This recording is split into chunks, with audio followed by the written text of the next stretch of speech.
Hello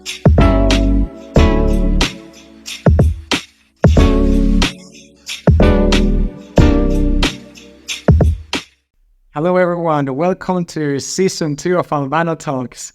So today we have here a special guest. We have Elina Gonzálvez with us. How's it going? It's fine, it's going good. Yeah. So it's been a good day or what? Studying. Yeah, it was fine. The same as me.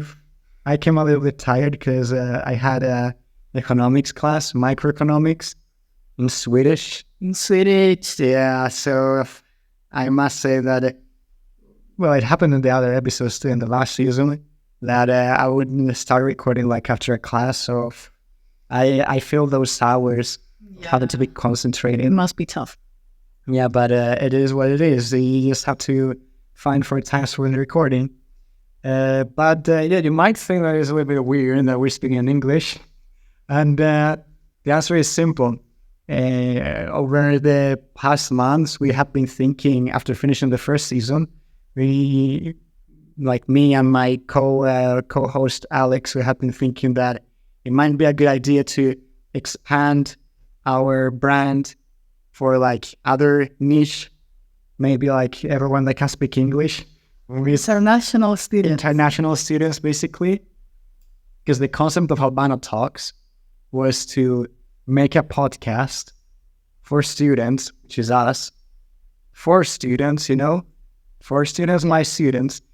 And that's the thing, we want to bring in like new people to speak. Obviously in Spanish is a little bit difficult because we're in Stockholm. And express their ideas, express their opinions. So welcome Elina, it's your turn now. Thank you. Yeah, it's a pleasure being here today. In Albano Talks, finally. Yeah, how does it feel to be here? It feels weird. I never usually speak to a camera like this. I always do TikToks about like humor and stuff, so I never like actually talk, but it's fun. It's going good. Yeah, I forgot to mention that you have a TikTok channel. I mean, you're both IB student and at the same time you upload a lot of TikToks, right? In the TikTok account. My TikTok account, it is called Your IB Joke. Yeah. So yeah, it's basically IB humor. Yeah. Or all the IB students. I think that has been going pretty good, right? Like going pretty good, yeah. I mean, the likes are going up, the followers are also going up. I still don't have such a big amount, but it's going somewhere. Yeah. I thought it was interesting because there's not that many IB students, but still there is a lot of them that share the same issue, the same problems. Yes, having complications with IB. It is a tough high school that you have to go through, like a tough baccalaureate, I guess, or like high school program, especially for such young students, like having to adapt to that sort of academic mentality already so soon. It is tough. But, Elina, so you're an IB student. You've been doing IB for the past 2 years. How has it been to be an IB student? I mean, well, first of all, for those who are confused, the IB stands for International Baccalaureate, which is an international program, which shares the same, like, let's say, structure and way of grading with, like, so many schools globally, worldwide. So that's what makes the IB so special, but it's tough. It's been tough. I'm not gonna lie.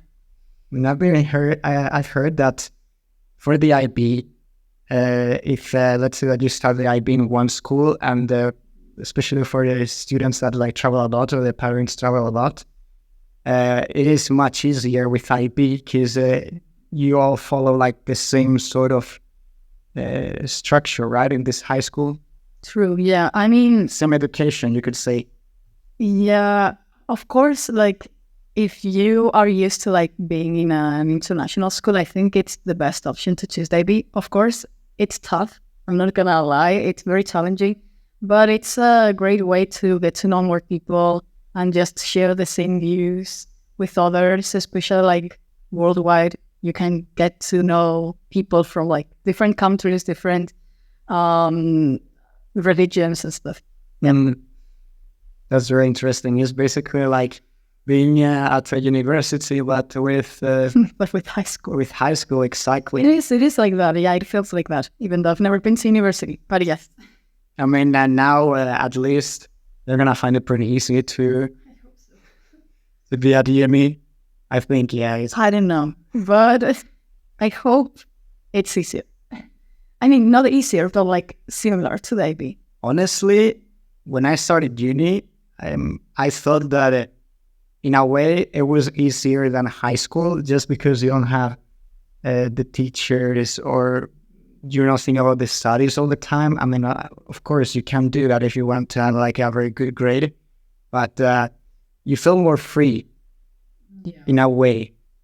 You don't have like that sort of control, especially from the teachers in high school and school, and like in normal school, as in university. University is like you're by your own. If you don't do stuff, it's your own responsibility.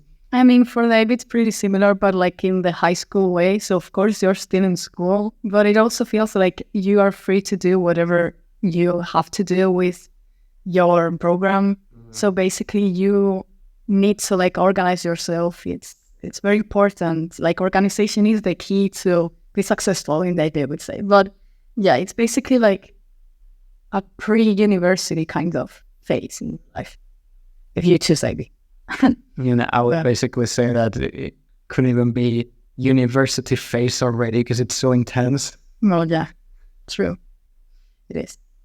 Well, so tell me a little bit about IB. Like, how is the structure? How's the education structure? Like, you have exams, you have like projects, or how does it go? So in the IB, basically, we have the May or the November exams. So depends on where you are, like globally speaking. So if you're in like New Zealand, in Australia, it's probably like you will probably do the November exams, because like the time of the year and all of that influences a lot. Let's say like, yeah. So basically they usually do the November ones, and they also have a different time. So like depends on the country. So it's sunny or something? I don't know. I don't really know why, but that's how it goes. There's the November and the May exams. Like we usually all do the May. I don't know. The May exams, but like the November exams are more for from Australia. Yeah, let's say Oceania. Yeah. True. So yeah, basically that. And what was I gonna say about the projects? Yeah, those are the exams. We have exams for all subjects. Some subjects have like different papers. So paper 1, paper 2, that's how we call them. And we also have projects. The projects depends on the subject. We could have like the internal assessments, which is basically you have this like research question that you need to like not answer, but almost as if you had to answer that question that has to be connected to the subject. So basically, let's say you're doing one of the sciences, so you're doing chemistry, and you want to do something related with acids and bases, then you will have to pose a question around that topic.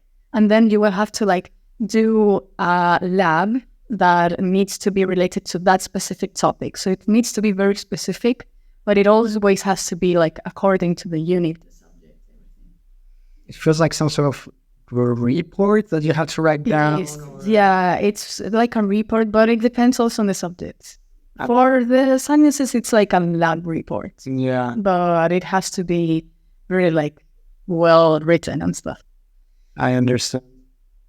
But then for the languages, it's different. We don't need to like write anything. Well, it depends. If you're a higher level student, then you might have to do something called the HLSA, which they had to do for English. That also requires like the same kind of structure with the internal assessment, but it doesn't count as much. In English, no. In the languages, we have the oral, the individual oral, where basically you also have to answer this kind of question that you need to like relate to works you've read in class, or That's kind of how it goes. An exposition of a novel, or It usually is like that. Yeah, you need to like connect two works in a way. So you need to like answer the questions with both works. So comparing and contrasting more or less. But yeah, but it's hard because it's not the same for every subject. yeah, I get it. I get it. Depends on the level, depends on what subject you choose. But then apart from that, you also have I've heard of the CAS, right? The creativity activity I service. used to call it in Spanish a todo gas. Dollar cast. Yeah, it's like go full gas, you know. Literally. No, but the CAS is something, well, it's creativity activity service, which the IB added to the program because they thought that it would be good to not only be studying, but also do some kind of like activities with other students so that you can kind of have fun between those like academic years. But it actually just makes it more stressful. So it would be good for the IB to just like remove that. Well, I mean, if you can call it have fun, like having a full like accounting of all the hours that you've been doing and yes. explaining like what it is. Explaining like the outcomes. Yeah, it's like that. It's really crazy. And the CAS project is also a thing. Yeah, it takes like 19 months if I'm not wrong. 19 months. Yeah, Or yeah. So you also need to do CAS during summer, which no one does. Everyone just they, how do you call it? trust during the year, or No. Like their CAS is not real. I just forgot the English name, but are you saying that they cheat? There's still all that cheat. everyone does that. Like, come on. I mean, honestly, It's better if you don't, but like, come on. Everyone just, fakes CAS. That's how we call it. We fake CAS. Like, come on, everyone does that. I mean, honestly, when they had the IB at school in Spain, and I sort of did like 1 year, then I didn't do the second year because I was like, I prefer concentrating on the normal high school. We also had to do like some CAS, and there were people that were doing ridiculous things for like CAS. They're like, oh, activity, just like be on this like stepper for like some hours. That's not creativity. That's activity, right? Okay. Or activity, like something like that. I see that Danny was not very focused on his CAS. No, I don't think I did that many hours. Like, No. and then and then there were like some classmates who were like, oh, if you do like this activity, you can count it as double because I don't know, they won't know, and it could be like double. I don't know. Yeah, people always fake CAS. I mean, it's better if you don't, but like, there's always at least like one experience in cognitive fake. You have done a lot of things with CAS, haven't you? With CAS, I did, and it was a real CAS. I might have like faked one or two things, but throughout the program, come on, everyone does that. I didn't have time, but I did knitting, which was like my first CAS experience. That was creativity. Then I also did dancing, which was creativity and activity. I also taught dancing, which was my CAS project, creativity, activity, and service. Then I also was in a CAS group in my school called Green Beans, which was like an environmental group, which was service. I was in the South Asian dance group, which was creativity, activity, and service. A lot of things, and probably even more. I just don't remember, but those were the main ones. Did you also say piano? Piano, I forgot. Piano, which was creativity as well. So, well, now I can say that you faked the CAS because, oh my God, you did so many stuff. That's impressive. Yeah. It was a lot, but it was fine. Yeah, I mean, at least for you, for self-development, it was... it was a good thing to have CAS. And it's still to achieve by yourself. Something. Yeah, but it was painful, but it was fine. It all has advantages and disadvantages. It's like... But CAS is mandatory, so if you don't finish your CAS, you will not get the diploma. Oh. As well as the extended essay, which is a very important project you need to develop throughout many months. And that's also mandatory. If you don't submit that, you don't get a diploma. What additional I didn't get is because my extended essay, I don't think I even started it. And it was like my first year. I was like so bored of it. My extended essay was just so long. And yeah, I mean, it was. How long is it, the extended essay, or has to be? It has to be 4,000 words, I think, if I'm not wrong. 4,000? Yeah, I remember 4,000 because it did 3,000 something.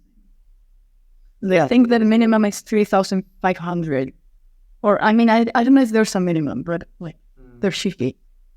But yeah, I did 3,000.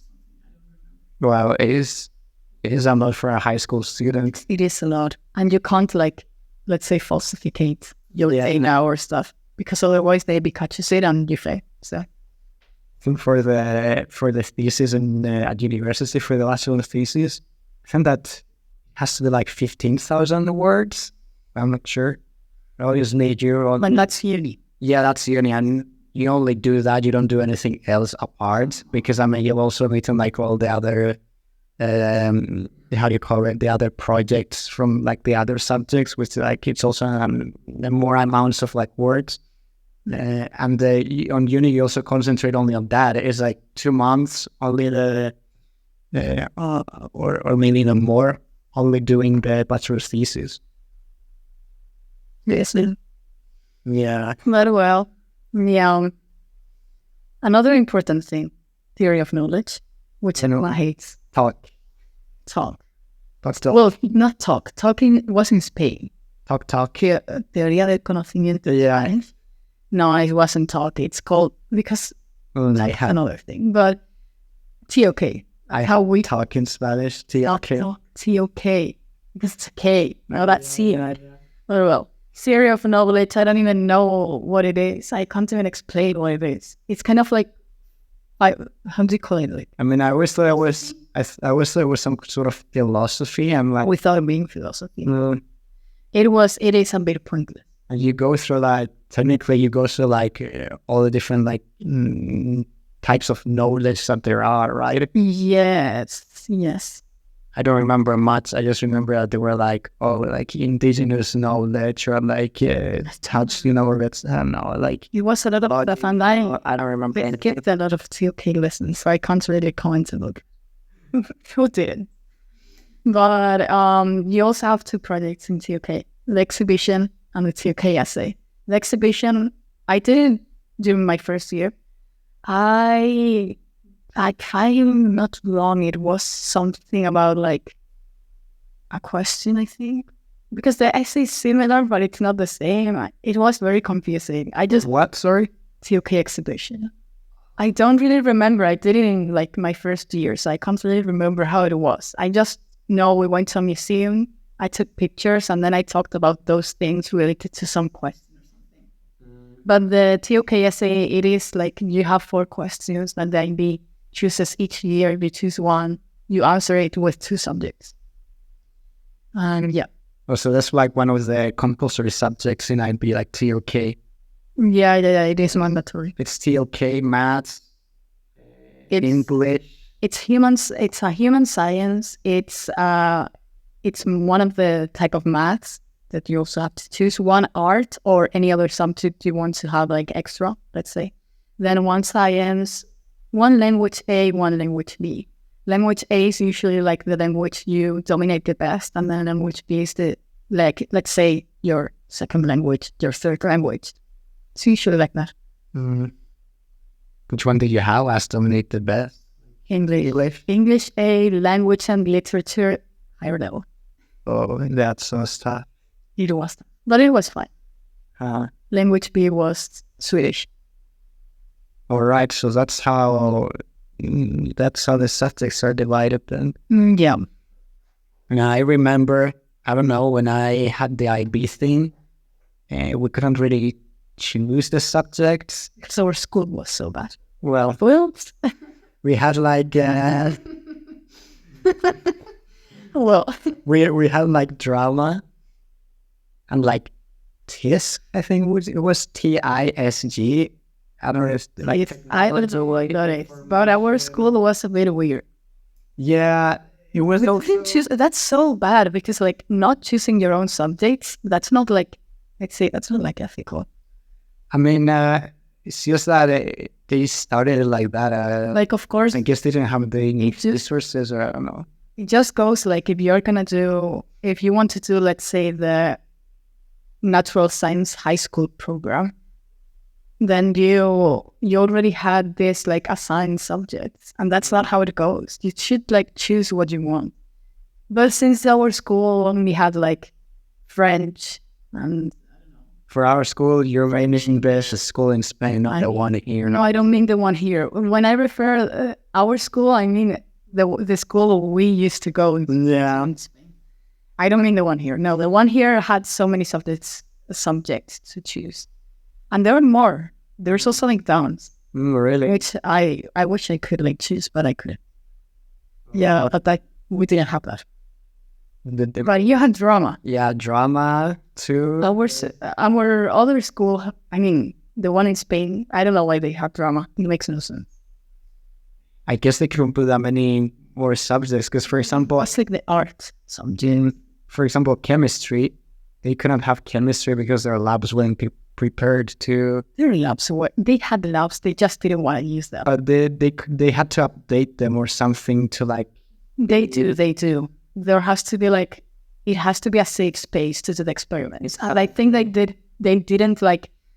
It wasn't safe enough. No, Let's that's say the that. thing. I think that when you use a lab, for example, like the IB, it has to be like qualified. So let's say that the lab, the material has to be like safe. So I think that someone has to like go through all the material, like for example, something that has like fire or something. I don't know. Let's say. Then I just don't remember the name. But if you want to use that, it has to be safe. Like it can't be an old thing. So Yeah. I mean, I don't know how it is now. Maybe they have updated it now, like the school, I but think so. No, they don't have chemistry. they don't have chemistry now. Oh, they never had chemistry. They had biology, Yeah, but that's easier I see. in the IB because we didn't do that many labs in biology here. But yeah, We had physics, but the labs of physics, it's not that they were, I don't know, it was like to see like the kinetic energy, and they would just like put this slide or something and calculate. yeah, and for physics, the labs are not as dangerous as it was like chemistry. in chemistry. Yeah, You kind of I float. broke so many like lab material. It was not on purpose. You made a ball. No, I just broke it because like it fell. It wasn't my fault. It was like how do you call it? Like a glassware, basically. It fell. It wasn't my fault. That happens a lot because these instruments are very fragile And they're very expensive. and very expensive. Yeah. I know someone broke like 5 pipettes. Yeah, even in their own hand. Someone broke their like a pipette when this person was trying to like get it out from the, what do you call it? The pipette filler. Yeah. I was trying to get that out, broke it, and she got injured. She destroyed her house or what? Yeah, but she was fine. So, but it was, I mean, I wasn't there, but they told me, and it was so bad. But well, that's a story. Must have been very painful. Yeah, it must have been. I mean, I don't know. But yeah. But you've also been doing dance, right? Yeah. Yeah. So how has been your dance development, your dance career? I mean, you're starting in Spain, and now you're trying to continue it now here in Sweden. It is hard in Sweden because it's expensive, but I mean, there's always opportunities out there. So you can either like join some group that wants to start with dancing, let's say like a teenager group. So if you want to go with them, then just like start with them with something really small, and then you can go bigger. So you don't always have to start with big things. You can always start from like smaller things. So like a small dance company or something, and then you can go bigger. Yeah. And there will always be opportunities, I think. I mean, if you still practice it, then yeah. But Because you still upload some of your dances on on Instagram, right? Or Yes. and on TikTok. I don't usually post dances. I used to like do that at the beginning, but not now because it's not the kind of content I want And on my TikTok page. on the IB TikTok page, right? Exactly. It's not on the ID, but really. Yeah, I get it. I was listening to if like it would be a bit random having like an IB video and right after like a dance video. It would be a bit like so it's that's the sort of issue that I have now with a podcast. Because if I want to continue making videos in Spanish and also videos in English, how am I gonna organize me like that? But there will be an upcoming video explaining that, how the podcast is gonna change. We could say that. Yeah, but hopefully it reaches to more people. Yeah, it will be nice. And yeah, it does. With speaking English. That's what I noticed. At least on social media, it does a lot. Like when you try to explain stuff, for example, when you want to start, let's say, like this podcast, then people will start watching it. If you like upload a very short videos on your TikTok, people will be like, oh, that's interesting. Let me just watch the entire video on YouTube, and then maybe your channel grows bigger. How do you say? You shouldn't have to like that. I mean, yeah. Well, I mean, right now my priority is to bring people like you come here, speak about whatever they want, give their opinions. It's always fun. Because, I mean, you're definitely going to come back some point. Maybe in English, maybe in Spanish, we don't know, but... Maybe French, no, I'm kidding. I don't... Because you... in Swedish... You also don't remember your French, or... I don't remember that much. Je parle un peu français, un petit peu, mais... Pas beaucoup. Mon mémoire, il était un petit... Huh? Moi, je sais pas comment ça dit en français. Or in Swedish, even though I don't speak that well, but... Well, you do, you live here, so...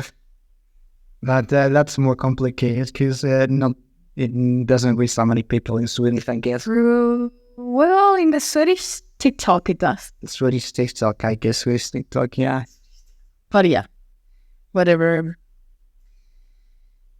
It is what it is. We are students talking to other students or what? Exactly. So I'm gonna check of bringing more people, and even like then maybe you could join like like me and Alex in the Spanish content, or we can bring like any other people that you think of. Actually, let's do something. There's so many people that would actually be really good, like having in the that they will want to be in it, or what? Maybe. Let's do something. For every episode that someone comes in here as a guest, they have to say one person that they would like to have in here. I like that.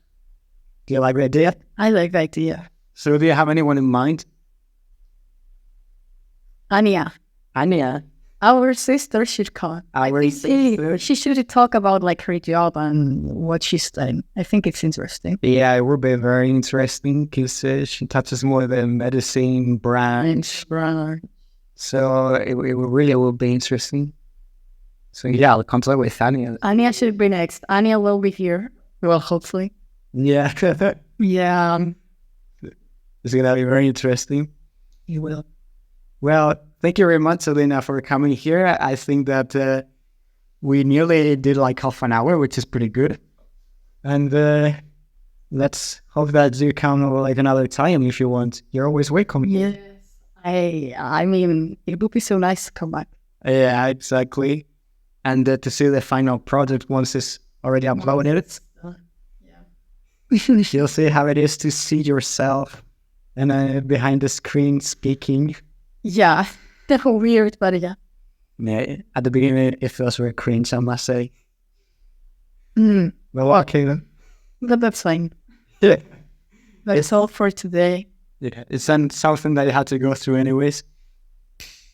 Thank you very much, and we'll see each other in the next episode, at least for you, the viewers. Have a nice day. Goodbye.